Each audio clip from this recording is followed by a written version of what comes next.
So once I'd mastered all of my songs here in the project page in Studio One, I went ahead and tidied a few things up in preparation for release.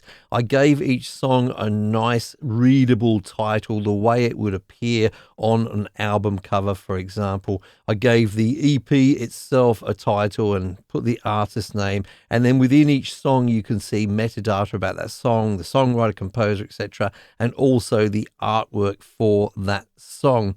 And then down at the bottom with the tracks that we can see here, I went in and I made sure that there was no silence or empty space at the beginning of each track.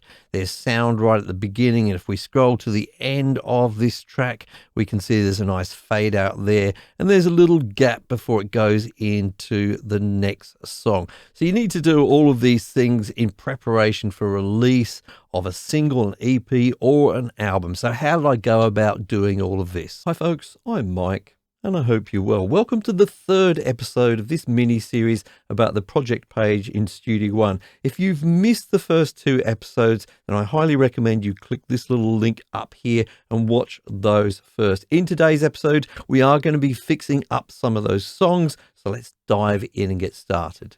So one of the first bits of housekeeping I want to do is just to update the titles for these songs, because they were made from the file names before. So I'm just double clicking on it there, just getting rid of a few things that I don't need. Now this area in the top left here is the sort of main area where you set up data for each song and the album or EP, etc. So I've tidied up my song names there. Now this is the way they're going to appear when they come up in players, if this was an MP3, etc., etc. So that's why it's important to do that, just so it's got good information for the listener.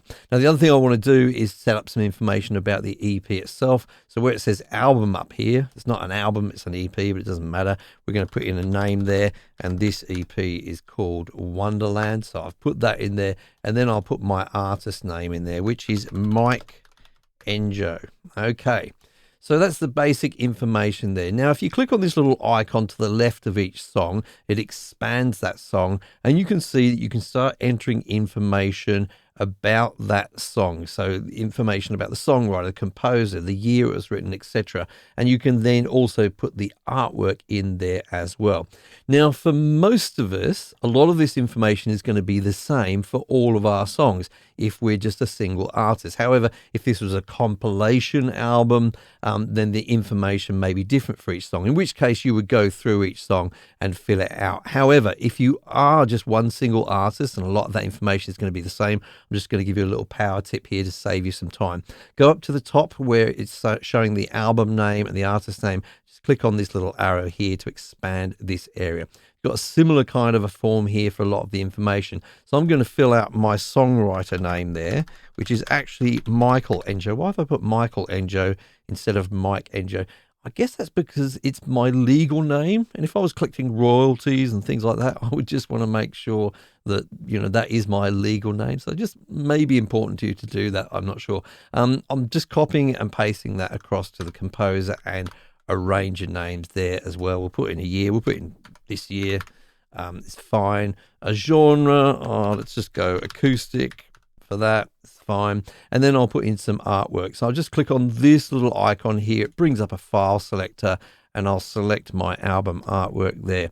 It will pop up, if it's not the right size, it can't handle the size, it's too big, it'll tell you that, and it's going to resize it to 1400 by 1400 there, okay? So I'll click on yes, and it inputs my album artwork. So that is set up for the album. If we just squash that down, we'll collapse it, and we look at the songs now, there's still no information in there. So what you need to do is just right click in this area up here, and then just click on copy metadata to all tracks. Click on that, and then as you go into each individual track, you will see they've all got that information in there now. And if you need to adapt something, say for example, one of these songs wasn't actually written in 2022 and I want to change that to 2019, for example, then I can go ahead and sort of individualize each track there. So just a little power tip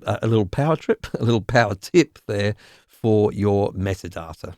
Now, I've probably mentioned before that you can reorder songs in the project page here just by grabbing the title here and then just sort of dragging it around like so. And that's how you will change the order of your tracks.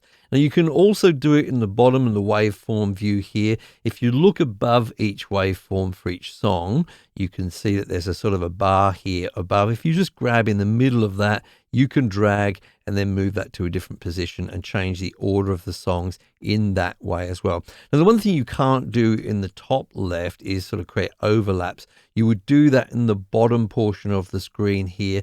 This time, rather than grabbing that bar above the song, just grab the waveform itself and drag that along, and you can see that now we've got an overlap between those two songs.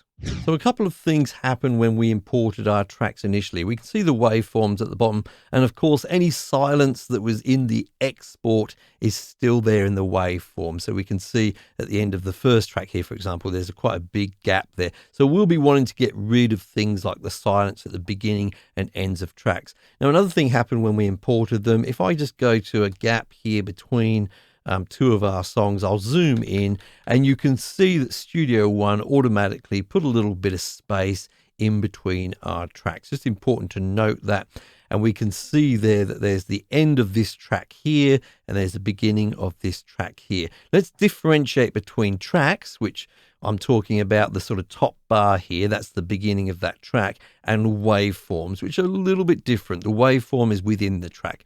That'll make a little bit more sense later on. So let's zoom back out by pressing W on the keyboard, and I'm going to go to the beginning of my first track. I'm going to zoom in by pressing E like so. And then we can see that the actual sound in the waveform starts here. Yeah, you can just see there's some silence at the beginning and it starts here. We want to get rid of that. Now, what you could do, or what you've probably done if you've tried this already, is to go to the end of the clip here, just like you would in the Studio One song page. The mouse pointer changes there, and then you can just trim that clip like so, okay?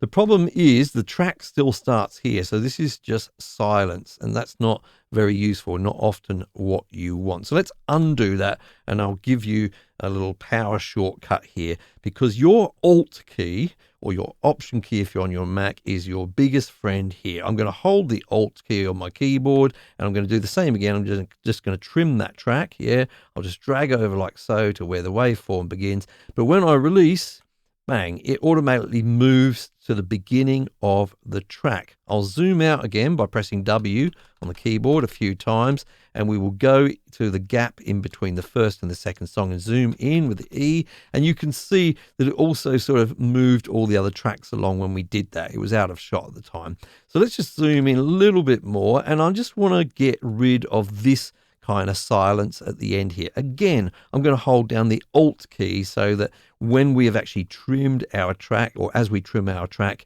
then the next song or track is moving along as well. Okay, so I'll do it about there.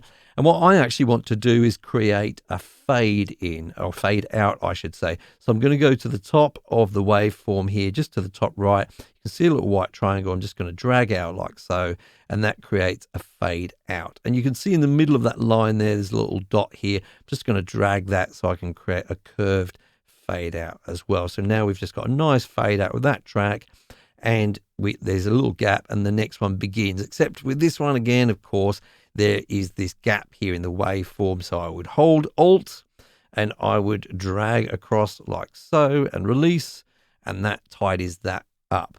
Now, if you don't want that gap to be there at all and you've done all this trimming, one just quick way of doing that is to just grab the waveform itself and then just drag that, and you can actually get rid of that gap if you want to, and it will snap the two together in case you don't want to have any space between your songs. And you just need to go ahead and do that with all of the tracks or songs on your EP or album. Our final episode in this series is going to be about actually exporting our songs for publishing. And if I've made that video, you can see it right here. If I haven't, there's going to be some other incredibly useful video.